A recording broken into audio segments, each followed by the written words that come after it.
Bien, buenos días a todos, ¿cómo están?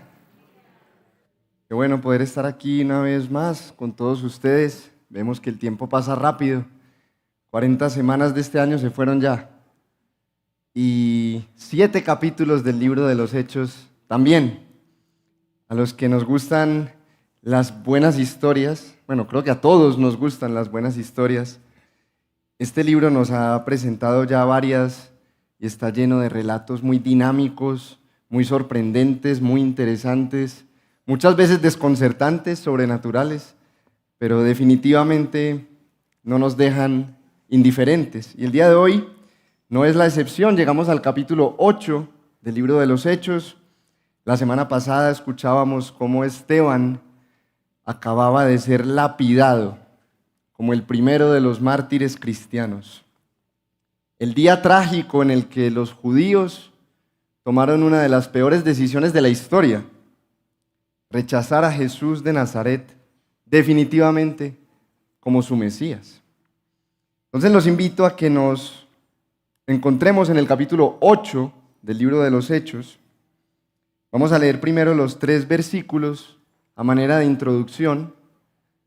Estos 3 versos nos insertan en el marco histórico en el que se va a desarrollar el resto del capítulo. Les invito a que empecemos leyéndolos. Hechos capítulo 8. Vamos a leer los versos 1 al 3. Notando inmediatamente, como seguro lo harán, que de entrada Lucas, el autor, está conectando esta narración muy estrechamente con la anterior. Dice así el verso 1: y Saulo estaba de completo acuerdo con ellos, los judíos que apedrearon a Esteban, en su muerte, precisamente la muerte de este hombre. En aquel día se desató una gran persecución en contra de la iglesia en Jerusalén, y todos fueron esparcidos por las regiones de Judea y Samaria, excepto los apóstoles. Algunos hombres piadosos sepultaron a Esteban y lloraron a gran voz por él. Pero Saulo hacía estragos en la iglesia, entrando de casa en casa y arrastrando a hombres y mujeres, los echaba en la cárcel. En vez de arrepentirse por el anuncio del evangelio en la boca de Esteban y en lugar de creer en él, los gobernantes de Israel están aprovechando el impulso que causó esa muerte, aclamada por la multitud y por un hombre prominente como Saulo, para lanzarse en una fiera persecución contra la iglesia. Una persecución tan intensa y tan rigurosa que estaba encabezada por un hombre del que leeremos más adelante y al que conoceremos como el apóstol Pablo, aquí introducido como Saulo, y que se nos presenta en términos muy interesantes. En el verso 3, cuando leíamos hacía estragos, estamos leyendo la traducción de una palabra que no aparece en ninguna otra ocasión en el Nuevo Testamento, pero sí una vez en el Antiguo, para referirse al caos que causa un cerdo salvaje destrozando una viña. En el Salmo 80, verso 13, imagínense esa imagen tan gráfica, un cerdo salvaje que entra y hace estragos literalmente en una plantación. Eso es lo que se nos está queriendo comunicar que hacía Saulo con la iglesia. Y ante esa amenaza, la iglesia, que es como se le llama a los seguidores de Jesucristo, se dispersa por todas las regiones de Judea y de Samaria, justamente a donde Jesús les había mandado que fueran desde el capítulo 1 de este mismo libro. El texto dice que todos, a excepción de los apóstoles, fueron esparcidos, usando la misma palabra que aparece en la parábola del sembrador para describir su acción de echar la semilla en la tierra. Es la misma palabra que se está usando ahí. Salieron esparcidos como se esparce la semilla por la tierra, con las implicaciones que eso tiene. Entonces hoy vamos a ver, como dijo famosamente Tertuliano, uno de los padres de la iglesia, que la sangre de los mártires es la semilla del crecimiento de la iglesia.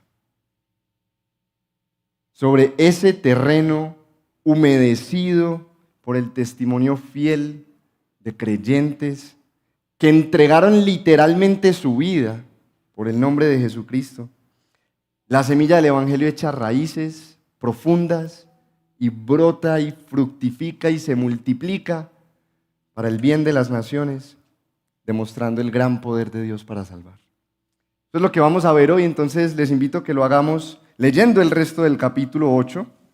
En primer lugar, desde los versos 4 hasta el final, verso 40. Dice así: Así que los que habían sido esparcidos iban predicando la palabra.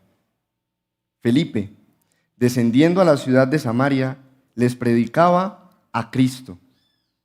Y las multitudes unánimes prestaban atención a lo que Felipe decía, al oír y ver las señales que hacía. Porque de muchos que tenían espíritus inmundos, estos salían de ellos gritando a gran voz. Y muchos que habían sido paralíticos y cojos eran sanados. Y habría gran regocijo en aquella ciudad. Hacía tiempo que cierto hombre llamado Simón estaba ejerciendo la magia en la ciudad y asombrando a la gente de Samaria, pretendiendo ser un gran personaje. Y todos, desde el menor hasta el mayor, le prestaban atención y decían: este es el que se llama el gran poder de Dios. Le prestaban atención porque por mucho tiempo los había asombrado con sus artes mágicas. Pero cuando creyeron a Felipe, que anunciaba las buenas nuevas del reino de Dios y el nombre de Cristo Jesús, se bautizaban, tanto hombres como mujeres. Y aún Simón mismo creyó, y después de bautizarse, continuó con Felipe, y estaba atónito al ver las señales y los grandes milagros que se hacían.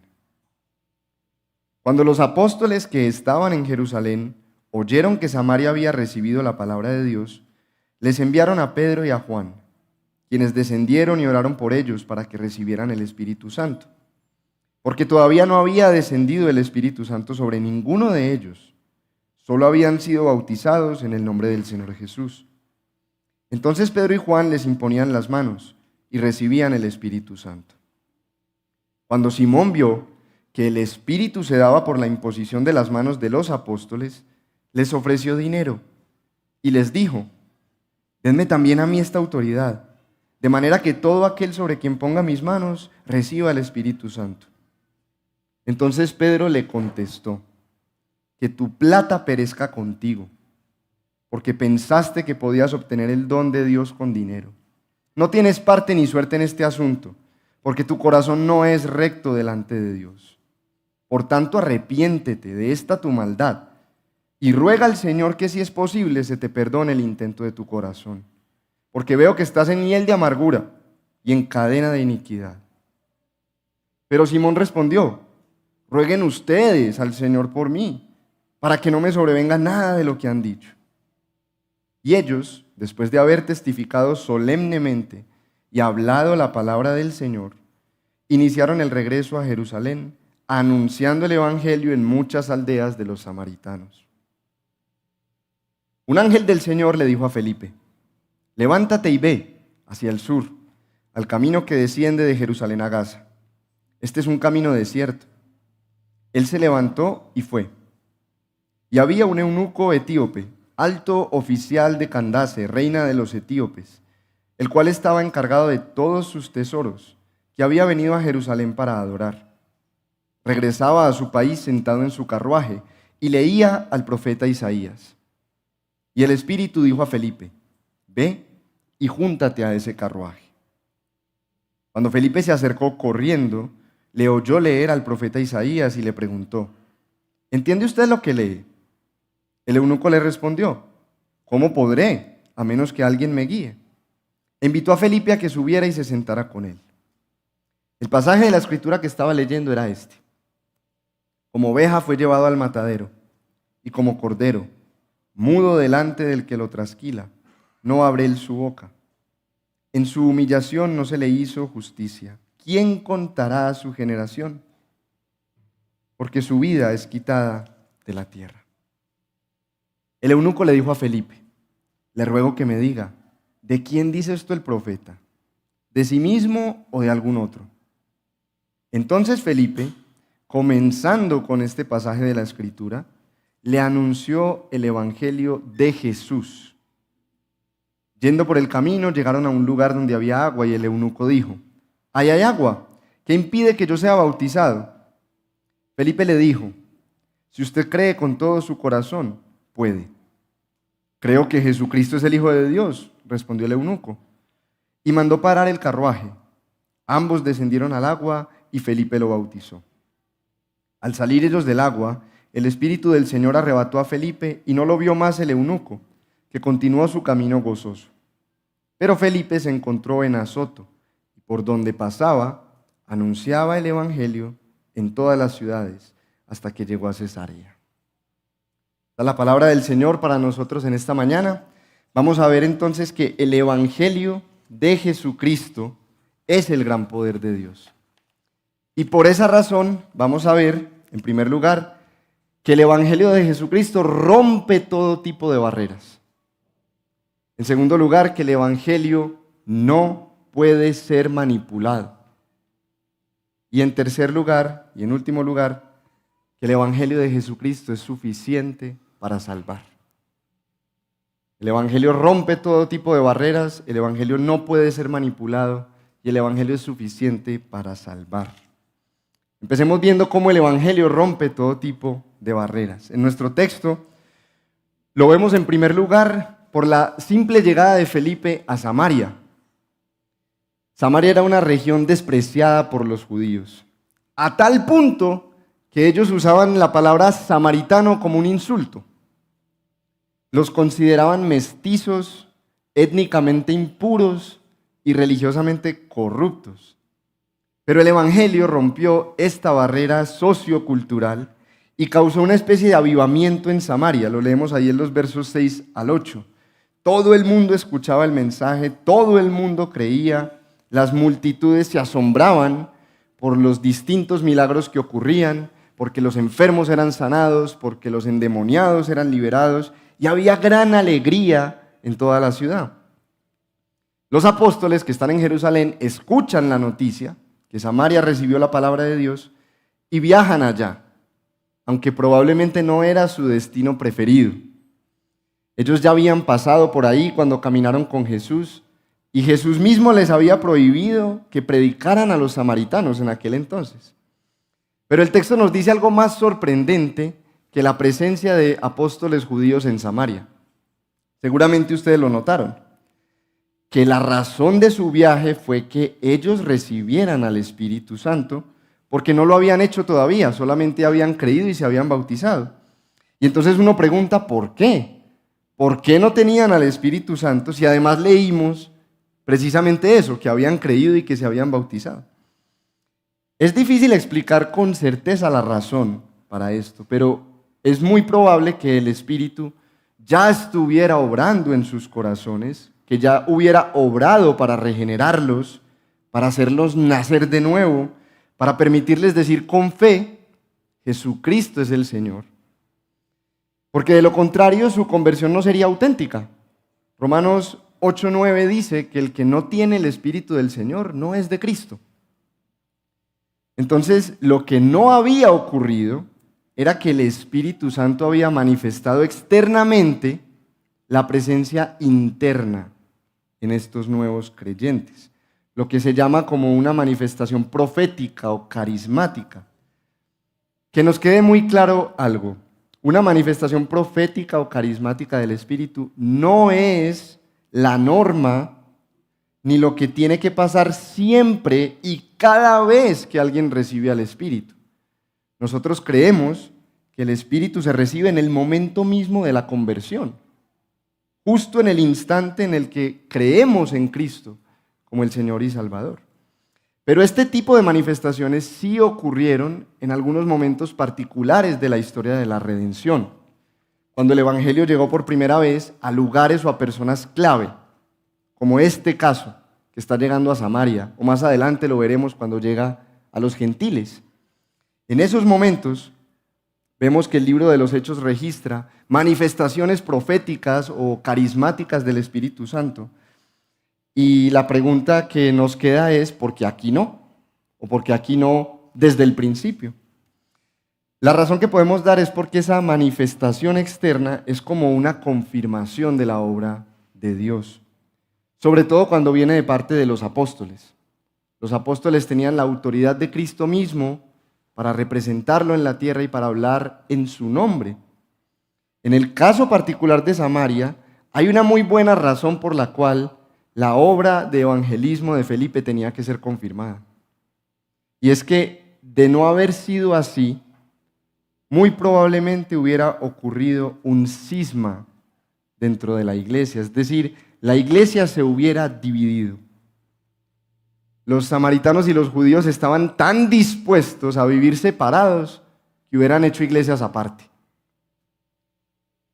Entonces, como el evangelio rompe todo tipo de barreras, la visita de los apóstoles está corroborando que efectivamente los samaritanos también pertenecen a la iglesia, a la misma iglesia de los judíos y a la única que hay, porque no hay otra, solamente hay una iglesia. Cristo solamente tiene un rebaño. Cristo murió por un solo pueblo. Los apóstoles viajan para darle la bienvenida oficial en nombre de Jesucristo a los samaritanos dentro del pueblo de Dios. Tanto los judíos como los samaritanos necesitaban esa confirmación para poder expresar la unidad que el evangelio produce. Entonces esto suena muy hermoso, ¿cierto? La conversión de los samaritanos, su inclusión en el pueblo de Dios, pero tiene una implicación incómoda para nosotros. Esto implica que a veces la predicación del evangelio nos va a llevar a lugares a los que no queremos ir. Y nos va a llevar a incluir a personas entre nosotros que nos parecen indeseables. Ser fieles a la misión que Jesús nos encomendó nos va a requerir que en algunos momentos desafiemos y rompamos nuestras propias preferencias personales, nuestras propias discriminaciones, nuestros propios sesgos, nuestras propias presuposiciones culturales y todo lo demás. Puede ser que Dios nos lleve a predicar buenas noticias a los guerrilleros, a los políticos corruptos de nuestro país, a los miembros de la comunidad LGBTIQ+, no sé si me escapó alguna, a los que más despreciamos, a los que menos respetamos, incluso a los que rechazamos y odiamos. Puede ser. ¿Y qué pasa si se convierten? Si escuchan y creen, ¿qué vamos a hacer con ellos? Les vamos a cerrar la puerta de la iglesia. Les vamos a decir que vayan a otra. ¿Qué pasa si nos visita en el redil del poblado personajes ilustres como nuestro querido presidente de la República? O como el ahora, según me dicen, exalcalde de Medellín, que parece que tendrá tiempito libre por estos días.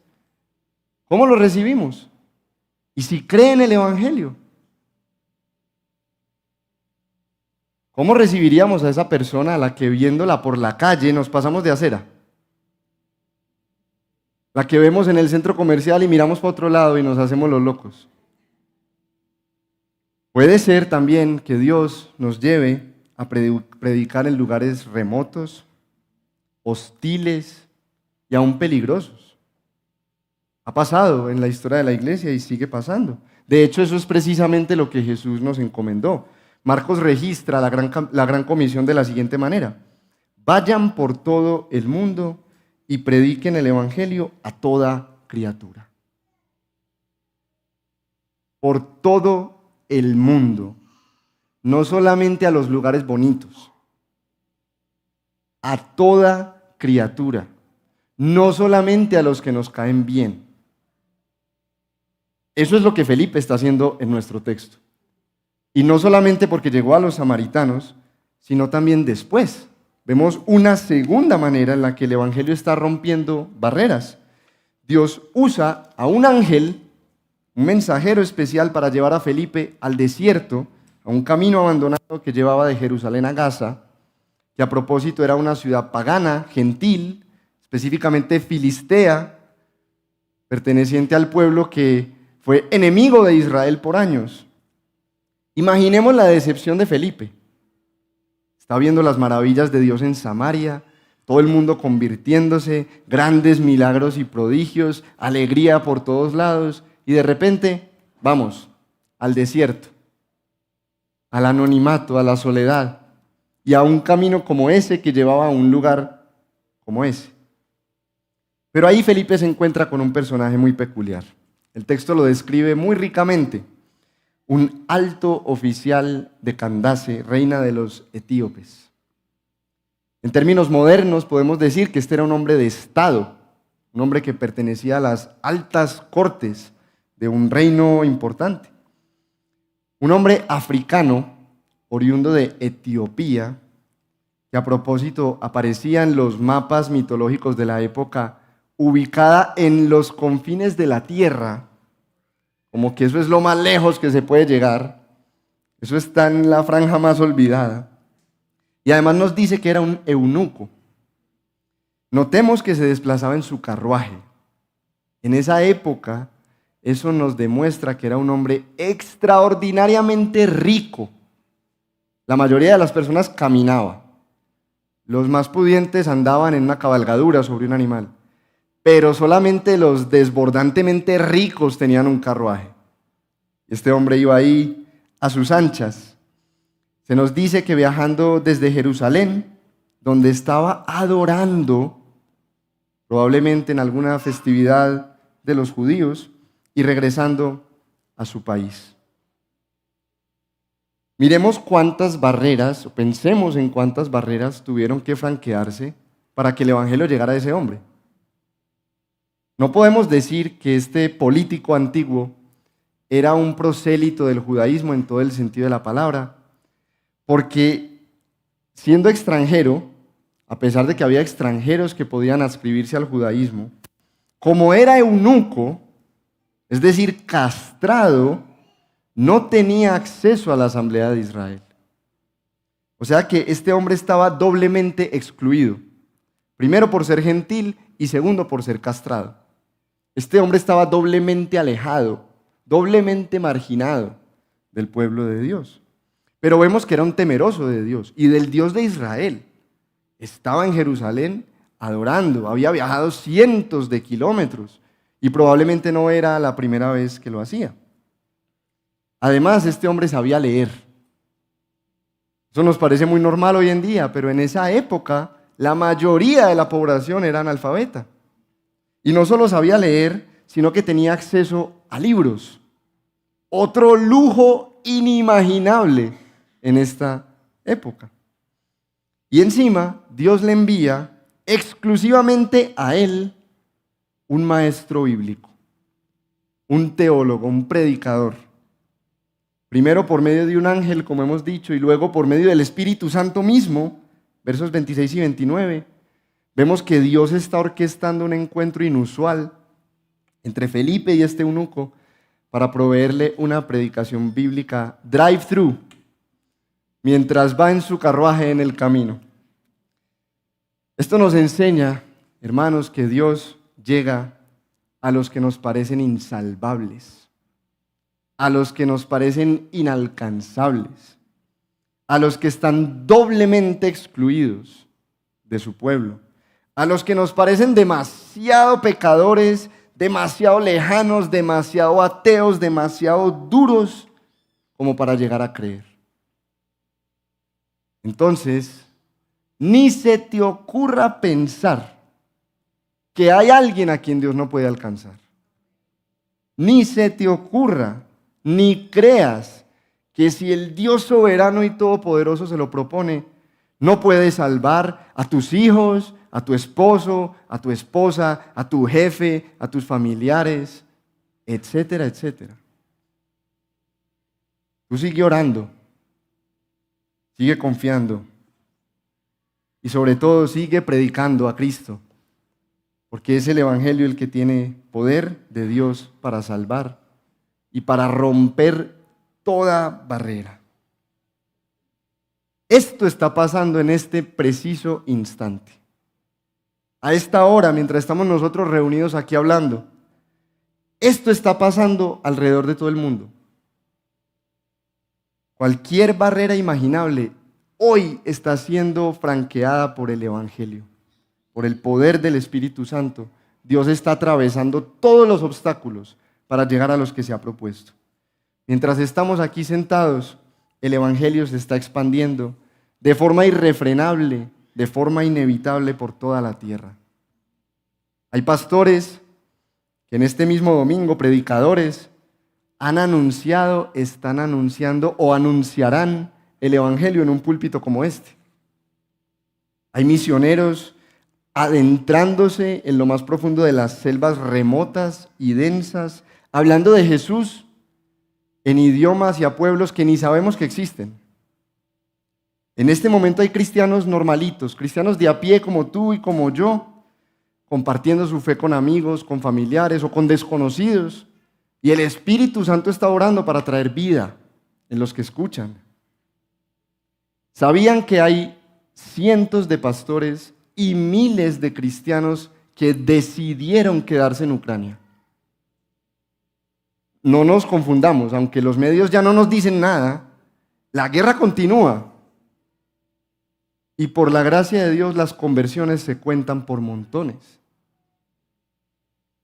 Muchos creyentes han dejado todo y arriesgan sus vidas todos los días para desafiar las prohibiciones más férreas, prohibiciones gubernamentales de países como China, de países como Corea del Norte, como Indonesia. Hay reportes imprecisos, porque las cifras no son oficiales, que ubicarían a China y a Irán como los países del mundo donde más crece el cristianismo. Y en los dos hay persecución y represión religiosa de la fe cristiana. Trafican Biblias como si fueran drogas ilegales. Tienen trabajos fachada para introducirse en las sociedades. Aprenden la cultura, el idioma para construir relaciones con la gente y llevarles a Cristo. Todos los mártires del pasado, sin excepción, murieron porque no pudieron quedarse callados. Lo que cantábamos hace un momento, no nos podemos callar. Niega a Cristo o muérete. Pero ¿cómo podría negarlo? Si estuve con Él esta mañana, si me cambió mi vida, si me salvó. Mátame y me llevarás a verlo de frente, pero no puedo hacer otra cosa. No puedo callarme la boca. Y eso pasó porque Dios los llevó a lugares donde hacerlo, por decirlo menos, era incómodo. Todo con un solo fin, predicar a Jesucristo donde no había sido predicado aún. En este mismo instante, como canta Santiago Benavides, hay drogadictos andando por la calle que serán pastores. Hay personas viviendo totalmente alejadas de Dios, dándole la espalda, entregándose a sus pecados con todas sus fuerzas, sin saber que un día Él llegará a ellas para salvarlas, para hacerlas nuevas criaturas por el poder del Evangelio. Alguien les hablará de Cristo y todo cambiará. Y aquella triste historia se llenará de gloria por la gracia de Dios. Haciendo todo nuevo, la luz del Evangelio jamás se apagará. Y como si esto fuera poco, Dios va a romper también la que es muchas veces la peor de las barreras para el avance del Evangelio. No es ninguna barrera externa, es la barrera interna que hay en nosotros mismos.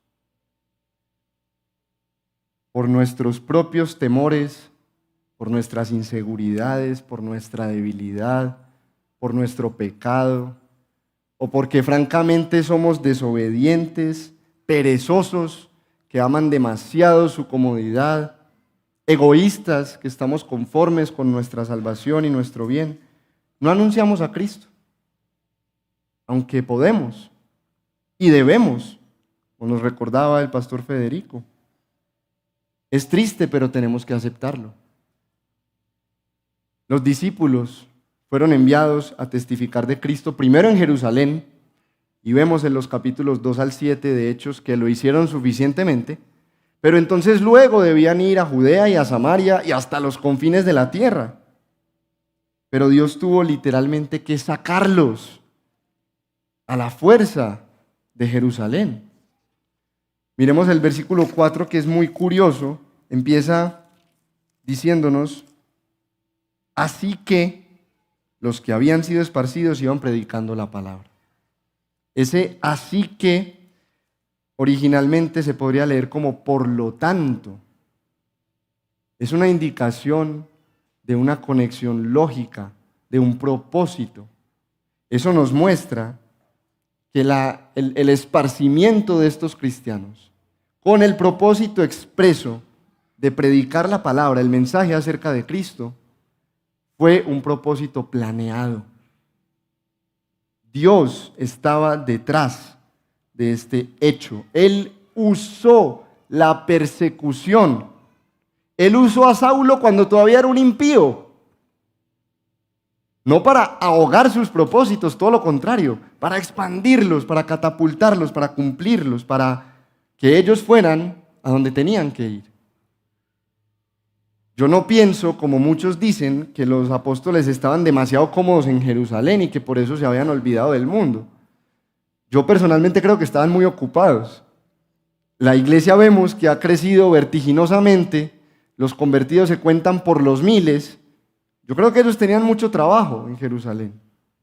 Pero aún así, lo que sí podemos decir con toda seguridad es que Dios está detrás de la misión de la iglesia, asegurándose Él mismo de que hagamos lo que debemos hacer, de que vayamos a donde tenemos que ir y que prediquemos a Cristo a quien tenemos que predicar. Dios mismo se asegurará de que el Evangelio rompa todo tipo de barreras. Y esa es muy buena noticia. Él es soberano y todopoderoso. Él ha determinado salvar por medio de la locura de la predicación del Evangelio, y Él lo hará rompiendo toda barrera interna o externa que se oponga. Piensa en tu propia vida, en primer lugar. ¿Cuántas barreras tuvo que franquear Dios para llegar hasta ti? ¿En qué contextos te ubicó? ¿A dónde te llevó? Incluso muchas veces, ¿en qué familia te hizo nacer? ¿A quién te hizo conocer? ¿Qué situaciones usó? Es la soberanía y la providencia de Dios orquestando todo esto alrededor de los que creen para que efectivamente lleguen a creer. Si tú hoy crees en Cristo, eres el resultado de una serie de eventos afortunados, soberanamente dirigidos por Dios para que llegaras a creer. Pero piensa también en el ahora. ¿Por qué estás donde estás? ¿Por qué estás viviendo lo que estás viviendo hoy? ¿Por qué te hallas en esa situación? Déjame ayudarte. Porque Dios lo planeó así para ti. Dios te puso ahí donde estás, así como estás. Y es verdad que tiene muchos propósitos que no entiendes y que está haciendo probablemente 10,000 cosas que no puedes percibir, pero hay una cosa que es segura. Jesús te ha dado poder para que seas testigo suyo ahí, en eso, en ese trabajo difícil, en ese lugar incómodo, en esa estrechez financiera, en esa relación complicada, en esas noches de desvelo. Escúchame, esposa. Ahí donde estamos, en esa pérdida dolorosa, tú y yo, cristiano o cristiana, podemos ser testigos de Jesús. Aunque sea por lo mínimo, de sencillamente encarar la vida y sus situaciones con esperanza y con fe en Él. Porque seamos honestos en esto también. Nosotros somos débiles. y nuestro testimonio muy probablemente no será como el de los admirables mártires. Pero eso no significa que no tendrá importancia. Eso no significa que sea irrelevante. Nosotros podemos ser fieles en lo poco para ser puestos sobre lo mucho. El Evangelio de Jesucristo es el gran poder de Dios, porque atraviesa todas las barreras. Y en segundo lugar, por eso, no puede ser manipulado. Lucas nos narra una ilustradora polémica con otro personaje muy interesante en este texto, Simón el Mago. Algunos padres de la iglesia, por ejemplo Ireneo, lo identificaron con Simón de Gita, que es el originador de la herejía gnóstica. Justino Mártir, otro de los padres de la iglesia, escribió sobre él diciendo que todos los samaritanos, y él mismo era samaritano, lo consideraban un dios, una deidad a este Simón. Por la descripción que leemos en los versos 9 al 11, creo que podemos decir que se ajusta a esta posibilidad, que se trate precisamente de este personaje. Pero más allá de eso, el texto nos dice que este Simón, no solamente él, sino todos los samaritanos, se asombraban por las señales que Felipe hacía. Ya dijimos que las señales son como sellos de verificación de la obra de Dios y del mensaje predicado. Parece ser que para los samaritanos los milagros eran muy importantes. Nos dice el versículo 6 que fue por los milagros que vieron que ellos oyeron a Felipe. Y nos dice más adelante que este Simón los había cautivado a todos, a grandes y a chicos, precisamente porque haciendo uso de la magia los dejaba atónitos, sorprendidos. Todo cambió cuando ellos escuchan a Felipe predicar el Evangelio, cuando creen y cuando se bautizan. El verso 13 nos dice que Simón mismo creyó y se bautizó. Sorprendente. El que era seguido por las multitudes ahora se convierte en seguidor de Felipe. Pero aparentemente no de Jesucristo. Cuando vio que los apóstoles tenían la autoridad para que el Espíritu Santo se manifestara de esas formas proféticas o carismáticas, como decimos popularmente, peló el cobre.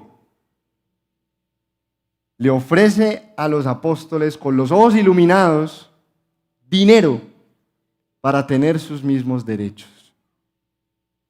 Y la respuesta de Pedro en los versos 20 al 23 nos asombra porque es muy dura, es en extremo severa, pero también nos enseña mucho, es muy instructiva. Primero que nada nos aclara algo acerca del Evangelio mismo y luego nos advierte acerca de las formas de responder al Evangelio. Acerca del Evangelio de Jesucristo que nos concede el Espíritu Santo, Pedro dice que es un don, o sea, un regalo libre de parte de Dios que no puede obtenerse por dinero. Tanto es así que, según Pedro, el simple hecho de pensar que Simón puede obtener este favor por dinero está totalmente fuera de lugar. Porque el Evangelio es gratuito en su esencia.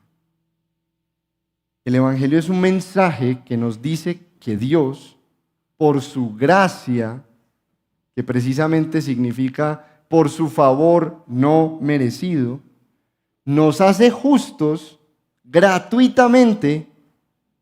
Así lo refuerza Romanos capítulo 3, delante de Él, por medio de la fe en Jesucristo, aparte de cualquier contribución de nuestra parte, porque nadie, ni siquiera un ser humano, es lo suficientemente bueno como para alcanzar los estándares morales, perfectos y santos de Dios.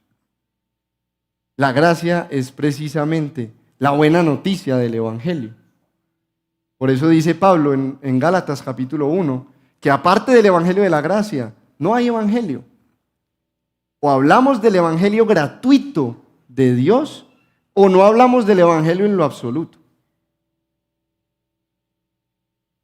Pero no nos equivoquemos. El hecho de que el Evangelio sea gratuito no significa que sea barato ni que no valga nada. Es justamente todo lo contrario. El Evangelio es tan estimado, tan valioso, tan costoso, que no puede obtenerse ni por todo el oro ni por toda la plata del mundo. Porque el Evangelio implica la entrega de Jesucristo, el Hijo de Dios, Dios mismo. Y su sangre, dice el apóstol Pedro, es más preciosa que el oro. Algo tan preciado solo puede obtenerse como un regalo, porque nadie tiene lo suficiente, ni nadie es lo suficiente como para hacer un intercambio. No hay mérito humano de ninguna naturaleza que nos permita hacerle justicia al valor del Evangelio y entonces obtenerlo por nosotros mismos. Por eso Dios, que es rico en misericordia, por su gran amor con que nos amó, nos dio vida juntamente con Cristo. Por gracia somos salvos, y esto es don de Dios, no por obras, para que nadie se gloríe. Pero Pedro también nos enseña algo, como les decía, acerca de la respuesta apropiada a un mensaje así, a un mensaje gratuito y de gracia. Lo hace revelándonos el carácter de Simón el mago. En esos versos 21 al 23 lo declara condenado a perecer. Eso es lo opuesto a vivir eternamente. Lo declara excluido de la herencia del pueblo de Dios. No tienes parte ni suerte en este asunto. Y lo reconoce como alguien esclavo de la iniquidad, esclavo del pecado, dicho de otra manera. Pedro revela el corazón de Simón el mago cuando dice: no es recto delante de Dios. Y al decirle que se tiene que arrepentir, Pedro confirma que Simón no es un creyente auténtico. Simón no es un cristiano verdadero, a pesar de haber dicho que creía y a pesar de haberse bautizado. Porque la respuesta apropiada al Evangelio es doble: fe y arrepentimiento. No una o la otra, sino ambas o ninguna. Esto es una advertencia muy sobria para todos nosotros, porque significa que es posible afirmar fe y aún llegar a bautizarse sin haber nacido de nuevo. Esto nos debería hacer temblar, porque significa que decir que creemos y aún testificar públicamente que creemos no es necesariamente igual a creer de verdad. En otras palabras, esto significa que puede haber falsas declaraciones de fe por parte de falsos convertidos que llevan a falsos bautismos. Una profesión de fe, dice R.C. Sproul, sin arrepentimiento es inválida y no es la fe verdaderamente salvadora. Pero una fe verdadera lleva necesariamente a un arrepentimiento verdadero. Algunos argumentan que en ese orden, como resultado de la fe, el creyente verdadero se arrepiente. Hay muchas personas como Simón en nuestro tiempo. Quieren los beneficios del Evangelio, pero no al Dios del Evangelio. Quieren poder de Dios para hacer milagros, pero no para ser cambiados internamente. Quieren a Cristo como Salvador, pero no a Cristo como Señor. Quieren perdón de pecados, pero no someterse en obediencia a Jesús, el Rey del universo. Quieren los dones de Dios, pero no al dador. Esas personas no son realmente cristianas. Da igual si dicen creer y si se bautizaron. No han nacido de nuevo, no tienen un nuevo corazón y están condenadas al infierno si no se arrepienten.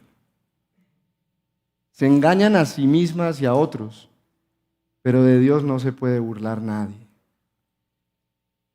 Jesús mismo lo advirtió: no todo el que me dice Señor, Señor entrará en el reino de los cielos, sino el que hace la voluntad de mi Padre que está en los cielos. Mateo 7:21. Y por supuesto que haberse arrepentido de verdad no significa vivir una vida inmaculada ni perfectamente libre de pecado. Por supuesto que no. La Escritura misma no nos permite hacer esa declaración. Lea Primera de Juan, por ejemplo, y usted se va a dar cuenta que el que dice tal cosa es un mentiroso y no conoce a Dios. Para todos los verdaderos cristianos, la santificación es un proceso lento, frecuentemente frustrante y muy accidentado, ¿cierto?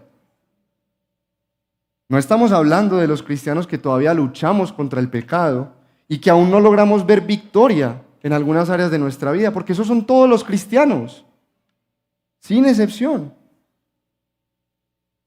Estamos hablando es de los falsos. Estamos hablando de los que ni siquiera luchan contra el pecado.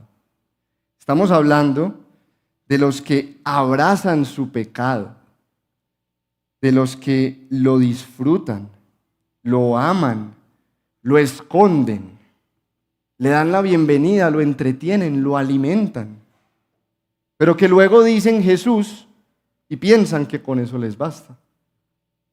La advertencia de este texto es contra aquellos que pueden estar hoy aquí sentados con total indiferencia hacia Cristo, sencillamente queriendo que les digan que son salvos, cuando estuvieron todo el fin de semana amando al mundo, persiguiendo sus propios deleites pecaminosos, lejos de Cristo, ignorándolo a Él completamente e ignorando completamente sus palabras.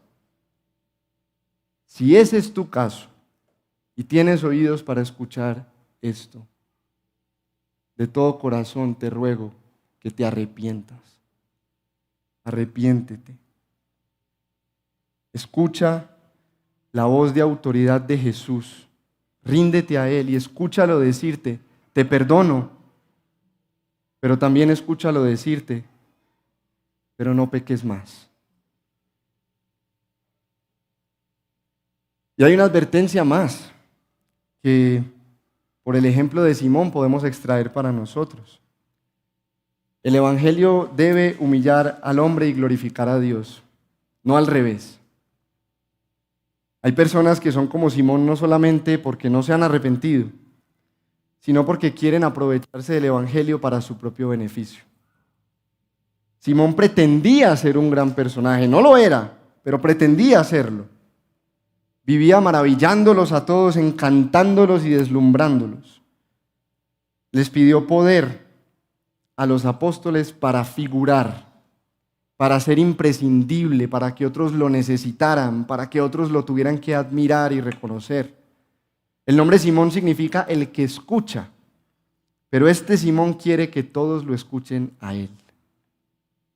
Y de esa misma manera, hay quienes predican a Cristo, hay quienes quieren estar en un púlpito como este, pero no para darle gloria a Dios, no para exaltar a Cristo, no para buscar la salvación de nadie, sino para que los reconozcan, para lucirse ellos, para que la gente los aclame y los aplauda y los ame y les agradezca, y en nuestro tiempo para que los sigan y los vean por YouTube. Hay personas que literalmente pagarían por eso, como Simón. Son los que buscan una posición para sobresalir, pero no para servir. Son los que quieren que la gente, después de escucharlos, salga recordándolos a ellos, pero no a Jesús. Son los que se exaltan a sí mismos y con toda seguridad serán humillados. El Evangelio de Jesucristo no se puede manipular. No es una divisa, no es una moneda de cambio, no puede tomarse como un negocio. Yo sé que hay gente que lo hace, evidentemente pasa, todos lo sabemos, pero hay de aquellos que lo utilizan así, no saben lo que les espera. Finalmente, el Evangelio de Jesucristo es el gran poder de Dios y por eso es suficiente para salvar. Hay muchos contrastes interesantes entre Simón y el eunuco etíope. Uno pretende ser un gran personaje, el otro efectivamente lo es. Uno ofrece dinero, el otro lo tiene todito. Uno está deslumbrado y deslumbrando con grandes milagros, el otro está simplemente leyendo un libro. Uno está rodeado por multitudes, el otro está solitario en una vía olvidada. Uno cree, entre comillas, por interés egoísta. El otro cree de verdad. Uno se bautiza en falso. El otro simboliza su vida nueva. Uno anhela el poder de Dios para sobresalir y el otro ha sido cambiado por el poder de Dios. Uno termina humillado y reprendido y el otro se va gozoso para su casa. Y Lucas está usando este contraste y progresando este capítulo así, de manera muy intencional. Lucas pasa de resaltar la prominencia de los milagros, del espectáculo, de lo sobrenatural, del espíritu que desciende, de la imposición de manos y todo lo demás, a enfocarse en lo ordinario, en lo simple, en lo sencillo, en lo anónimo. Del eunuco no sabemos ni el nombre, en lo aparentemente insignificante de ese camino del desierto. ¿Qué es lo espectacular en el caso del etíope? ¿Un culto de adoración como este en el que estamos hoy? No. ¿Qué es lo espectacular? ¿Un libro en sus manos como este que tenemos nosotros? Tampoco. ¿Un hombre común y corriente que le enseña la Biblia, como este flaco que está parado delante de ustedes? Ciertamente no. Lo espectacular, lo sobrenatural y lo extraordinario en el caso del etíope es su nuevo nacimiento. Es su conversión. El evangelio es poder de Dios para salvación, dice Pablo en Romanos 1.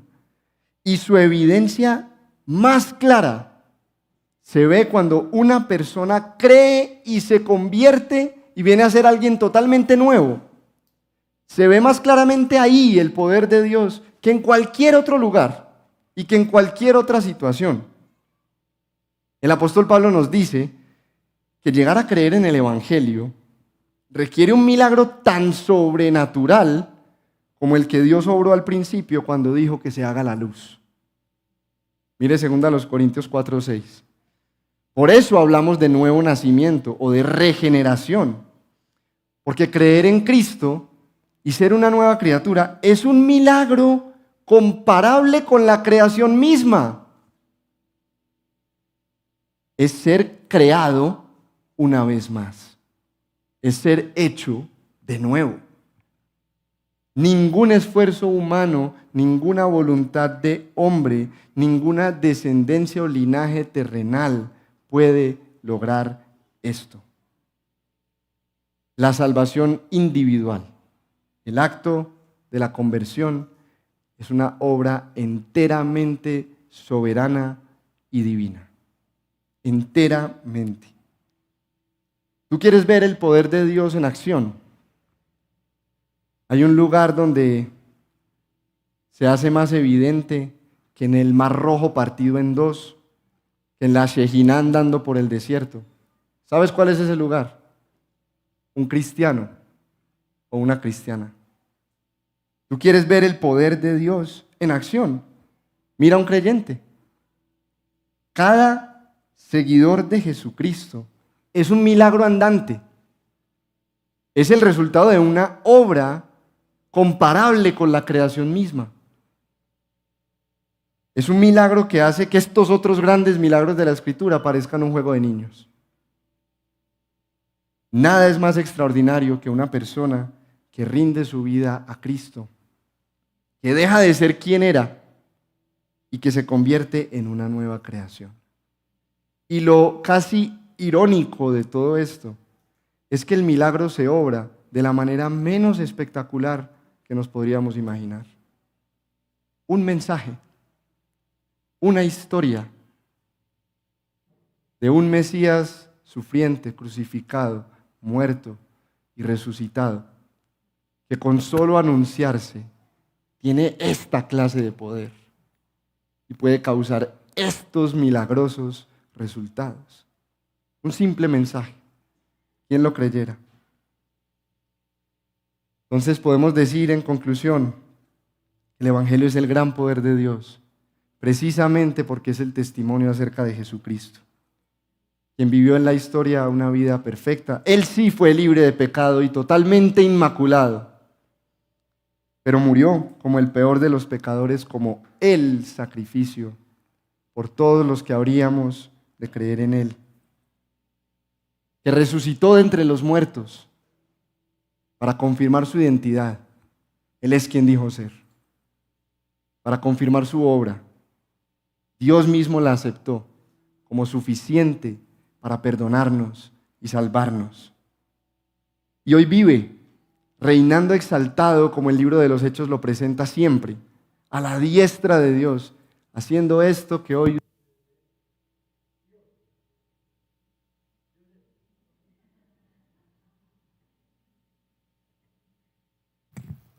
Ahí, gracias. Hoy vive y reina haciendo esto que vemos y oímos.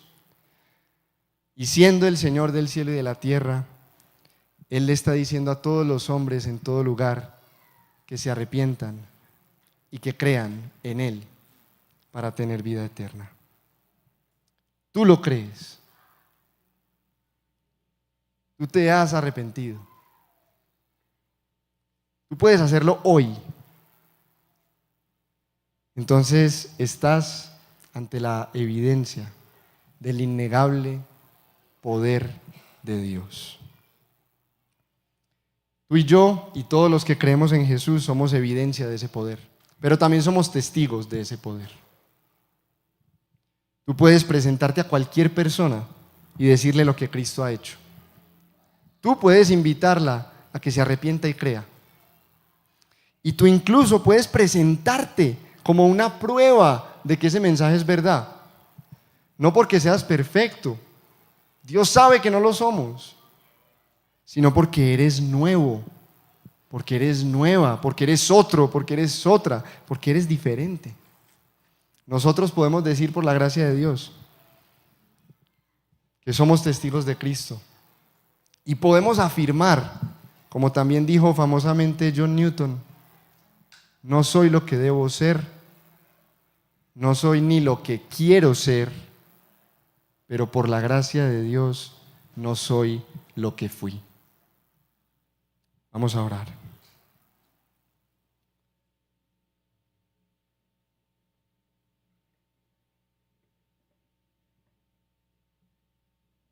Piensa cómo escuchas hoy el Evangelio del poder de Dios para salvar. ¿Cómo respondes a Él en fe y en arrepentimiento? ¿Cómo puedes animarte a ir a donde el Señor nos ha mandado ir? ¿Por las buenas o por las menos buenas? Piensa cómo hoy el Señor habla a tu corazón y responde.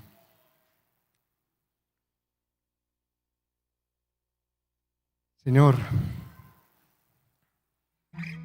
ante esto no queda otra cosa más que tapar nuestra boca y alzar nuestra mirada, reconocer nuestra debilidad y nuestra pequeñez y sencillamente adorarte asombrados en gratitud, porque hayas querido romper todas las barreras que nos separaban de ti, de tantas maneras soberanas y misteriosas, para hacernos una nueva creación.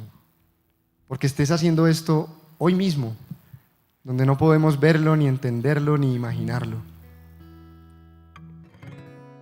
Guárdanos, Señor, de responder inadecuadamente a este mensaje, de ignorar al Dios que lo anuncia y que lo expresa como una muestra de su corazón y de su amor por nosotros y de su deseo de tenernos en su familia y hacernos nuevos. Guárdanos de pensar que el Evangelio nos exalta, que se trata de nosotros. Guárdanos, por favor, de usarlo como una plataforma para nuestro ego, Especialmente te lo pido para los que debemos predicar tu palabra, que tenemos este privilegio, Señor, pero también esta responsabilidad. Y ayúdanos a recordar hoy, para nuestro propio gozo, si lo hemos recibido, que el Evangelio basta para salvarnos. Si no lo hemos hecho, Señor, abre corazones y mentes para que hoy al menos alguien más sea testigo y evidencia de este poder que cambia de adentro hacia afuera, que nos lleva a ser enteramente otros, que nos ofrece una esperanza tan bienaventurada y eterna. Que nosotros todos, Señor, como tu cuerpo y tu pueblo, anunciemos este mensaje en palabra y obra para tu gloria y el bien de las naciones. En el nombre de Jesús. Amén.